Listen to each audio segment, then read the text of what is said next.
Hello, magandang araw po sa inyong lahat. Isang araw naman po na pakikipagsapalaran at pakikipagbardagulan sa trapiko. Ayan. Buenos dias sa senyorita y senyorito. Ayan, nandito tayo ngayon sa traffic sa may Pasig City. Medyo matraffic yung area na napuntahan natin ngayong araw na to. Ay talagang ganyan ang buhay. Buhay driver dito sa Pilipinas. Tsaga-tsaga lamang po at makakaalis din tayo sa trapiko. Ayan, magandang pakikipagsapalaran sa buhay na naman po sa buong Pilipinas. Sa mga kaibigan po nating drivers at saka rider, ingat-ingat po tayo dahil sa masamang panahon ngayon dahil sa bagyong Ikay. Ayan guys, medyo malakas-lakas yung hangin din dito. Tingnan nyo kayong puno, makita nyo na sa puno na yan yung hangin. At natatabunan pa yan ng mga building dito, mga nagtataas ang building dito sa may Sio Boulevard. Ayan, umuuga yung ating sasakyan sa hangin. Ingat-ingat po doon sa mga kaibigan nating riders. Yung mga nagmumotor, ingat po tayo sa pagpapatakbo kasi malakas yung hangin. Baka magulat tayo, bigla natin kabigin papunta sa kasalubong natin or sa side natin at magkaroon ng problema. Kaya ingat-ingat po tayo. Ayan, shout tayo sa ay nako, buhay driver nga naman kahit bumabagyo at umaaraw, nandito tayo sa lansangan. Kailangan natin magtiyaga or pasensya kasi ito po yung ating hanap buhay. At dito tayo kumukuha ng pangpakain natin sa ating mga anak or sa ating pamilya. Kaya kailangan mahabang yung ating pasensya para magampanan natin ng maayos yung ating paghahanap buhay. Ayan, ang tagal ng traffic light dito. Almost 2 minutes na tayo dito. Almost 3 minutes na tayo dito sa may stoplight na to. Hindi pa rin nagalaw. Mahaba na ng traffic doon sa likuran natin. Kaya nga pala tayo nandito guys, naghatid lang tayo ng ating kasama sa trabaho, si Doktora. Hinatid natin si Doktora dyan sa Astoria dahil meron silang meeting jam regarding pa rin sa ating trabaho yon. Kaya lang iniwanan natin siya dyan para hindi na tayo maabala pa o hindi na tayo magantay pa. Babalik na tayo sa opisina. Ayan, mamayang hapon hindi na natin siya susunduin kasi susunduin na siya ni Doc yung asawa niya. Diretso na sila pauwi niyan mamayang hapon. Ayan, good vibes lang po tayo at ingat-ingat po tayo lahat sa ating pagmamaneho. Doon po sa ating mga kaibigan drivers, ingat-ingat po tayo. At lalo na po doon sa mga kaibigan nating riders na maghahanap buhay, ingat po tayo. Kasi malakas po ang hangin ngayon. At kung ikay nagmumotor, medyo delikado talaga. Ayan, moving na tayo.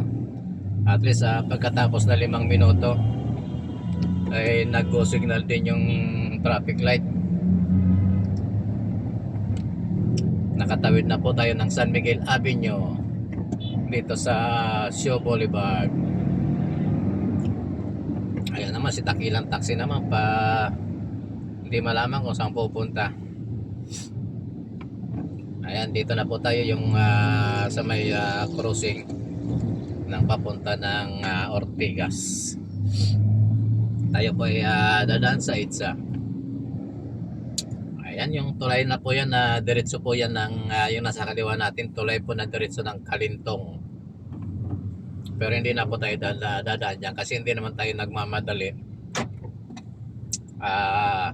Dito na tayo sa dadaan na tayo ng EDSA.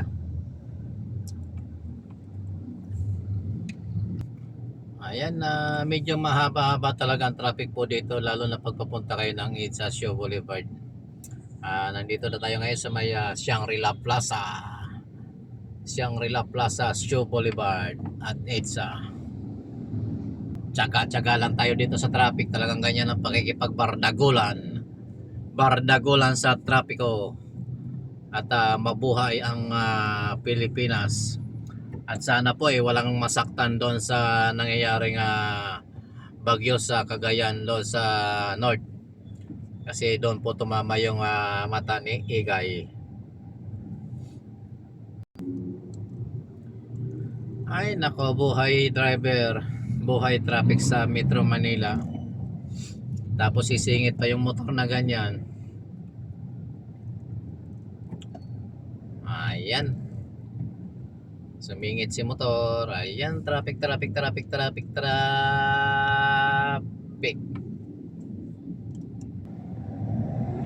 Ayan, go. Hindi na tayo abot nun sa traffic kasi 6 seconds na lang. Ang bagal ng mga nasa unahan. Ayan na, traffic na naman. Siguro mga 10 meters lang yung natin tinakbo.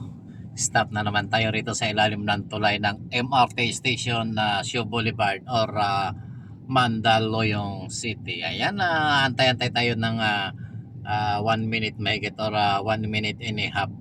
Ayan, go. Konting bilis lamang po at stop muna po yung mga tumatawid. Ayan, nakalabas din tayo ng EDSA. Tuloy-tuloy lamang po tayo sa paglalakbay natin. Nasa EDSA Mandaluyong na po tayo. Northbound po tayo. Papunta po tayo ng Makati. Ayan, tuloy-tuloy lamang po tayo sa ating pagtatahak ng kalsada. Yung pasensya po natin hindi nauubos yan. Kasing haba po ng kalsada yung ating pasensya. Wala pong katapusan yan. Ayan, medyo wala traffic pa yung southbound kasi anong oras na, time check nga pala 9:26 na ng umaga.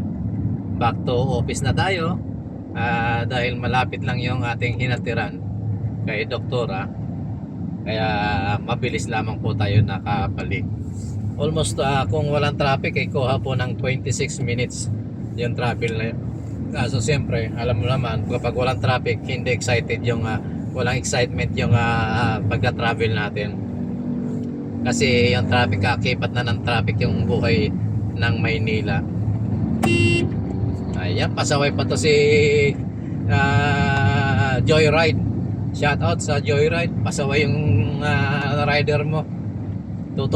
Didikit pa naman siya dito sa ating sasakyan. Tapos sasabihin niya sa tayo may kasalanan. Hindi niya alam na nakukunan siya ng ating camera. Yung ating takbo lang naka-maintain tayo sa 40 kilometers per hour. Tapos dire-diretso lamang po tayo kung saan lane tayo nandoon.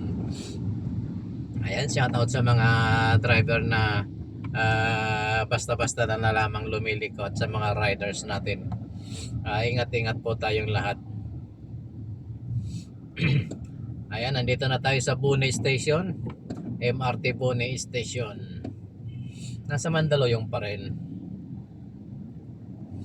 Ayan, si ating kaibigang Fortuner Avanti. Ayan guys, sa mga katulad po nating vlogger na maliliit lamang po. Tuloy-tuloy lamang po tayo sa ating pag-upload. Kagaya ni Hoss, hindi po tumitigil si Hoss sa pag-upload. Araw-araw po yan meron tayong piniplay na video. At papasaan pa at makukuha din po natin ang ating mga pangarap. Makakapag-upload din tayo na marami ang manonood. At wala na rin tayong panahon mag-edit kaya kung ano yung nakuna ng camera, yun na rin po ang ating i-upload. Kung ano po yung napapanood nyo sa ating mga video, yun po ay walang kaputol-putol. Kung ano man po naririnig nyo, yun na rin po yun. Nahirap din po kasi sa kagaya nating driver at maraming trabaho, mahirap naman po mag-edit pa ng mga videos. At nagsisimula tayo magtrabaho ng alas 5 ng umaga, bagamat gumigising tayo ng mga bandang alas 4 ng umaga. At natatapos yung ating trabaho ng alas 7 o kaya alas 6 ng gabi. Depende pa rin po yan sa traffic. na ating pagdadaanan. Ayan, nandito na po tayo sa tulay ng Ilog Pasig. Ayan, maraming salamat po at hanggang dito na naman po yung ating video. At sa lahat ng mga vloggers na maliliit at tsaga-tsaga lamang po, huwag po tayong susuko.